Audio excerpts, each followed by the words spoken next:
你哋係咪真係以為一個女星銷聲匿跡幾十年，晚年就一定係唔慘慘孤苦伶仃？今日葛蘭姐姐以93歲高齡圓滿謝幕，我想話俾大家知，佢唔單止唔係娘，仲係我睇過咁多名伶入面最符合玄學定義、真正收尾收得靚嘅人生大贏家。2026年8月3號下晝，葛蘭姐姐喺香港半山寓所入面安詳咁埋眼，冇痛苦，冇掹扎，就似平時瞓覺一樣。消息一出，成個娛樂圈、文化界甚至普通觀眾都湧出嚟懷念佢。但你信唔信，竟然仲有啲八卦雜誌老作話佢晚年獨居破屋，靠救濟金過活，仔女唔理佢，荒謬到極。今日我就要用玄學嘅眼逐條拆穿呢啲垃圾傳聞，話俾全世界知，葛蘭姐姐唔單止唔麗娘，仲係我研究面相40年以嚟見過最標準嘅晚年福相教科書先講。咁嗰啲話佢住破屋嘅人，你哋有冇用腦諗下？葛蘭姐姐嘅老公係邊個？高福全，澳門鬥王高可寧嘅大仔。高家係港澳頂級富貴家族，生意橫跨道業地產、航運、酒店。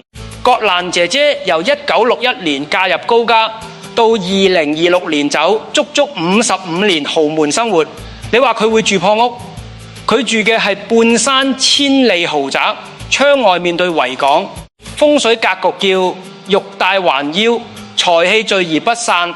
佢晚年出街，手上仲帶住當年結婚嘅巨型中戒，粒石大過你隻眼。佢2023年同李龍基聚會，面色紅潤，笑到見牙唔見眼，成個精靈阿婆咁，邊度有半分一兩？從玄學角度睇，一個人晚年好唔好，絕對唔係睇佢仲有冇上電視，有冇開演唱會，而係睇氣息同定力。氣息係乜？就係你塊面散發出嚟嘅光澤。葛蘭姐姐90歲嗰陣，面在依然有紅暈，額頭光滑，眼神清澈，呢種叫做神光外現，代表五臟六腑運作正常，氣血充足，心態平和。定力又係乜？就係面對人生起跌，你個心會唔會亂喎？佢31歲紅到爆嘅時候主動退，2003年老公走咗之後重新企起身，呢種定力冇幾十年修行係做唔到嘅。你話呢啲叫零兩笑話嚟㗎？呢啲叫福氣沖天至真。講到佢31歲主動退呢單嘢，真係要同你哋細拆。葛蘭姐姐後生嗰陣啊，有個朵叫萬波女郎，你知唔知當年佢有幾紅？1957年萬波女郎上映，佢又唱又跳，活力四射，成套戲嘅主題曲紅遍東南亞，星馬泰嘅觀眾排住隊入戲院睇佢。之後野玫瑰之戀、青春兒女，一套接一套，每部都賣座。佢嘅片酬高到可以買起成條街。但係1964年佢拍完《啼笑姻緣》之後，竟然宣布唔再拍戲。嗰年佢先得31歲，手頭仲有成沓未拍嘅合約。老闆求佢，影迷寫信求佢，佢都係笑笑口拒絕呢種行為。喺玄學入面叫知機。乜嘢係知機？就係你感應到自己條命嘅運就嚟轉彎，你唔會等到衰運殺到先嚟走，而係喺好運仲未行完嘅時候，自己主動跳出去。命理經典狄天水話：知機其神乎。一個人能夠把握進退嘅時機，就係接近神明嘅智慧。葛蘭姐姐後尾自己解釋過，以前我做女主角，而家叫我做乜嘢角色好呢？唔通做阿婆？既然觀眾一直覺得我係個好有活力嘅萬波女郎，我寧願留返一個好印象俾大家，永遠係觀眾心目中嘅萬波女郎。你聽下呢句說話有幾清醒？佢完全睇透咗娛樂圈嘅殘酷女明星。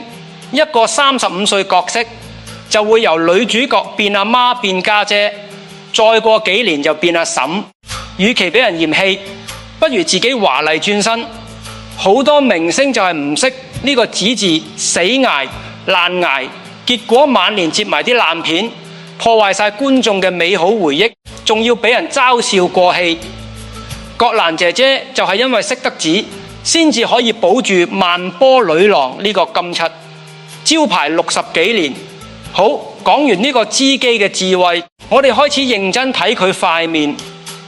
首先講額頭，葛蘭姐姐嘅額頭屬於伏羲灌頂嘅變格，即係額骨高起，圓潤飽滿，冇任何凹陷或斑點。額頭喺面相入面叫天庭，主15到30歲嘅少年運。佢10幾歲就考入上海國泰電影公司之後，狼轉嚟香港加入電懋，未夠20歲已經做女主角。呢個完全係額頭嘅功勞，但額頭靚嘅人好多，點解佢可以企得咁穩？關鍵係佢對眼。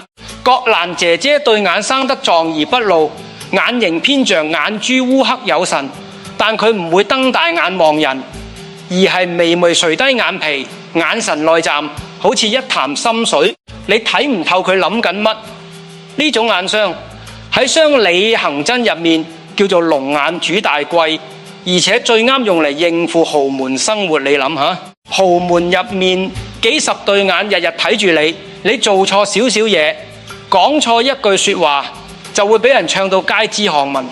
如果你對眼太做利、太張揚，啲人就覺得你好叻、好有機心，會聯埋其他人一齊打壓你。如果你對眼太散、太冇神，啲人又會覺得你好恰當、你透明。唯有壯而不露嘅人，先至可以做到不爭不搶，但乜都到手。葛蘭姐姐就係靠呢對眼，喺高家55年，從來冇傳過任何爭寵、爭產婆媳不和嘅新聞。呢個就係床嘅威力。再講一個更絕嘅位，就係佢面上嗰2條法令紋。好多女星嫁入豪門係攞苦嚟辛，你睇下嗰啲日日要陪老公應酬，要生仔、爭家產，要喺報紙面前扮恩愛嘅豪門新抱，有邊個唔係潮水過做牛？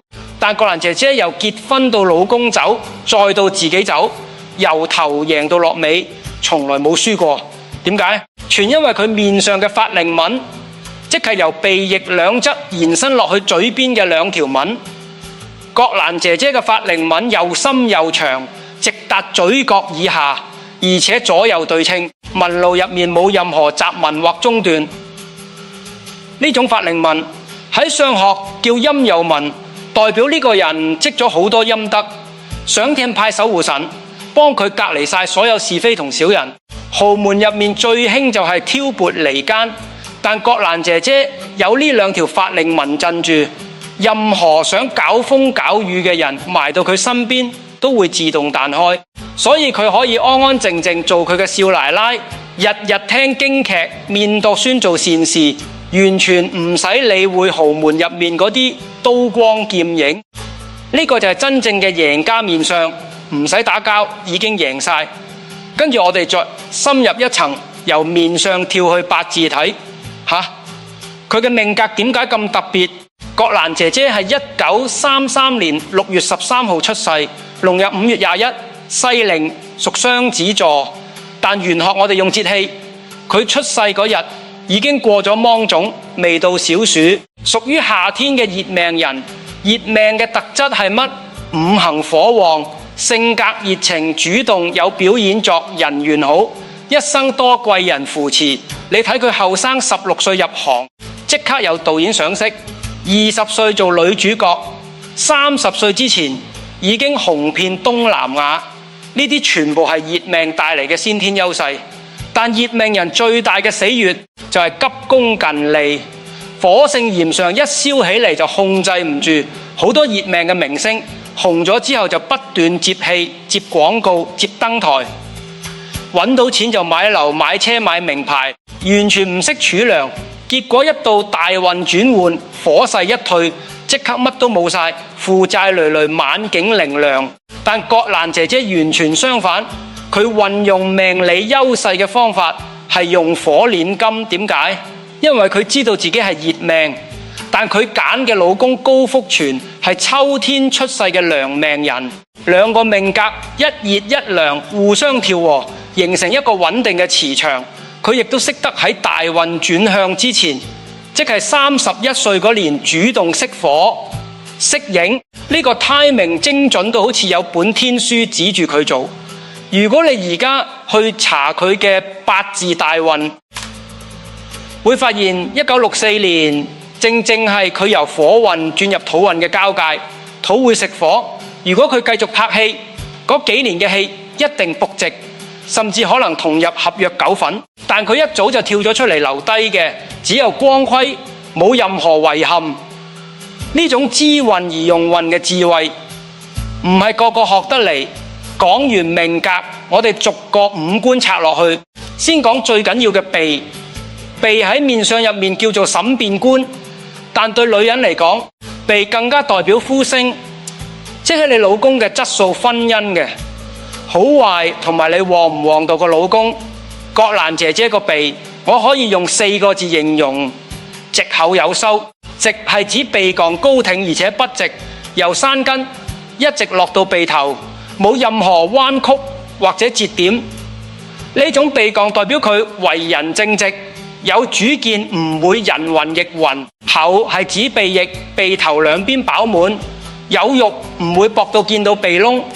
鼻翼厚代表財運好，識得聚財，唔會亂使錢。有收就更加關鍵，即係鼻翼嘅底部向內微微收屈，唔會好似豬鼻咁朝天。呢種收屈嘅形態，商學叫創富，代表佢可以鎮住老公嘅財富，令到家族財富唔會流失。高福全家族資產數以百億計，你以為淨係嫁得好就夠？好多女星嫁入豪門之後，老公生意一落千丈，因為佢哋個鼻食氣，鼻翼外擴或者有折，將老公嘅財氣食走晒。葛蘭姐姐就完全相反，佢嫁入高家之後，高家嘅生意越做越大，地產同航運業務擴展到國際，呢個就係旺夫鼻嘅威力。所以話一個女人有冇豪門命，唔使睇佢著乜名牌，淨係睇佢個鼻翼就一清二楚。再講耳喺面上主壽元同晚年福氣，亦都反映一個人同仔女嘅緣分。葛蘭姐姐對耳珠又厚又大，仲要向前朝住嘴角，呢個形態叫雙珠焦口，係耳相入面最頂級嘅福相。耳珠口代表腎氣足，身體好長壽。焦口代表晚年唔使捱餓，有人供養，仔女孝順。事實係點？葛蘭姐姐93歲先走，喺任何年代都算高壽。佢生咗一個仔，個仔娶咗新抱周文興 Rainbow 對奶奶非常尊敬，仲特登參加 TVB 中年好聲音用唱歌嚟向奶奶致敬。葛蘭姐姐晚年4代同堂，有曾孫攬，每逢過時過節，屋企熱鬧到不得了。你話呢啲唔係耳相帶嚟嘅福氣，係乜對比嗰啲冇耳珠、耳薄如紙嘅明星？晚年通常孤零零喺老人院，仔女1年都唔探一次。所以大家而家可以摸下自己隻耳珠，如果發覺都係厚厚地，恭喜你，你都有晚年福嘅底子。為咗令大家更清楚點分好壞，我攞幾個其他影星嚟對比，唔開名，但你哋一定估到有一類人眉頭上鎖，眉心有顯針紋，即一條直紋插入印堂，眼神閃賴不定，鼻黃有骨折突出，下巴尖削，冇肉。呢類人後生可能好紅好有錢，但佢哋性格急躁計較，唔肯輸，搞到身邊嘅人逐個離開到老咗，冇人理。就算銀行有1000萬身家，都係孤單過日，呢種叫勞碌相。相反，葛蘭姐姐呢種就係清閒相，眼神安定從容，眉頭舒展，鼻翼豐厚圓潤，耳珠明顯，下巴兜起有肉。呢類人後生未必最紅，但佢哋識得揀 partner， 識得儲人脈，識得退，到晚年身邊有家人、有朋友、有尊敬，生活悠哉悠哉。葛蘭姐姐就係清閒相嘅頂級示範。你見佢晚年極少露面，但每次露面都係精神奕奕，笑容甚爛，因為佢唔使爭，唔使愁，每日起身就係聽曲寫字，嚴動曾孫。呢種生活真係厭惡死人。講到呢度，你可能會問，佢一生遇到咁多風浪，點解次次都可以化險為夷？呢個就要講到面上氣息嘅長期收斂。佢第一次大考驗係1950年代紅到發紫嘅時候，好多黑社會想逼佢拍爛片去登台，佢點俾？就係靠每日照鏡，一發覺自己印堂有少少暗滯，就知道近期有麻煩，即刻推晒所有應酬，留喺屋企練聲練氣，等嗰啲衰氣過咗先出嚟。第二次考驗係1961年，結婚前有傳媒作新聞話佢同其他男性有和媒，佢完全唔回應，仲將婚期提前，等啲謠言不攻自破。呢種不動如山嘅定力，就係佢長期修煉氣息嘅成果。第三次亦都最大鑊，就係2003年老公病逝，佢傷心到一夜白頭，但佢冇抑鬱冇自閉，反而成立葛蘭文藝有限公司，將悲傷轉化為推動京劇同慈善嘅力量。你睇佢90歲嗰年嘅相，面蓋紅潤，眼神溫暖，完全睇唔出佢經歷過咁大嘅打擊。呢個就係相由心生嘅最佳證明。你心態靚，氣息就靚，氣息靚，貴人就嚟，貴人嚟，運就靚。呢個循環係玄學最核心嘅秘密。終於嚟到最關鍵嘅部位，下巴相學叫地角。地角代表60歲之後嘅晚年運，亦都反映一個人嘅勞補鞠躬，即係有冇人服侍你、照顧你、尊敬你。葛蘭姐姐個下巴圓潤得嚟有肉，仲要微微向前兜起，呢個形態叫兜腮，係晚年福壽雙全嘅保證。點解下巴圓潤就代表好？因為下巴喺五行屬土，土主信，主厚德，主承載。下巴有肉嘅人，性格包容，唔記仇，對人好，所以身邊嘅人自然願意親近佢，幫助佢。葛蘭姐姐晚年有4代同堂，新抱孝順，曾孫殺佢，仲有一大班老友如林青霞、珍珍、汪曼玲，定期同佢聚會。2021年仲一齊幫佢慶祝88歲大壽。林青霞當眾大讚葛蘭姨最漂亮。呢啲唔係用錢買到嘅，係佢幾十年嚟待人真誠樂善、好施積樂嘅福報。對比嗰啲下巴尖削冇肉嘅人，晚年通常要自己煮飯、自己睇醫生、自己過節，就算有錢都買唔到溫暖。呢個就係地角嘅分別。所以話真正嘅人生大贏家，從來唔係比較後生嗰陣賺咗幾多錢，拎過幾多獎，有幾多人追，而係走嗰陣係咪安詳，係咪有人掛住，係咪留低咗好名聲。葛蘭姐姐2026年8月3號下晝喺屋企嘅梳化上面聽住自己最中意嘅京劇錄音，慢慢合埋眼就咁走咗。文化人鄧小雨喺社交平台公布消息嗰陣，用咗2個字安藏。呢2個字就係玄學對一個人一生最大嘅肯定。佢用93年嘅人生示範咗乜嘢叫做福報。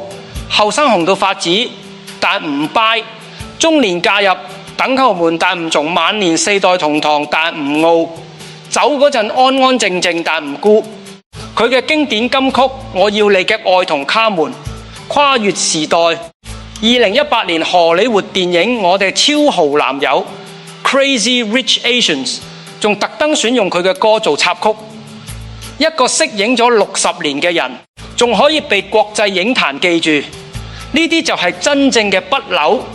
最後我俾幾個實用嘅玄學小貼士，你等，你可以喺日常生活入面觀察自己嘅運勢走向。第一個，每日起身照鏡，望面色紅潤，即係今日運氣好，可以主動出擊。面色灰暗就要低調，多做善事，唔好同人爭執。第二個，留意耳珠變化，耳珠愈來愈厚，代表福氣積緊；愈來愈薄，就要檢討自己係咪太勞碌、太計較，快啲去休息同感恩。